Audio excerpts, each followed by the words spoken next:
Top quality और consistent performance के लिए सिर्फ सिल्वर पंप नाम याद रखना। હવામાન નિષ્ણાંત અને જાણીતા આગાહીકાર અંબાલાલ પટેલના મતે 12 થી 15 જૂન દરમિયાન ગુજરાતમાં વરસાદ પડશે।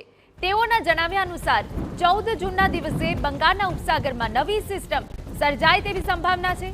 આ સિસ્ટમના અસરકારક પરિણામે ગુજરાતમાં વરસાદી માહોલ સર્જાઈ શકે। ખાસ કરીને 12 થી 15 જૂન વચ્ચે રાજ્યના વિવિધ વિસ્તારોમાં હળવાથી મધ્યમ વરસાદની શક્યતા વ્યક્ત કરવામાં આવી, જેમાં સૌરાષ્ટ્ર અને દક્ષિણ ગુજરાતમાં વરસાદ થવાની વધુ શક્યતા છે। જ્યારે 18 જૂનથી 22 જૂન વચ્ચે રાજ્યના ઘણા વિસ્તારમાં ગાજવીજ સાથે વરસાદ પડી શકે। ખાસ કરીને વડોદરા, પંચમહાલ, નવસારી અને ભરૂચ જેવા વિસ્તારોમાં વરસાદની સ્પષ્ટ આગાહી છે। ઉત્તર ગુજરાતના પાટણ, મહેસાણા, સાબરકાંઠા અને અરવલ્લી જિલ્લામાં પણ વરસાદ થવાની શક્યતા છે।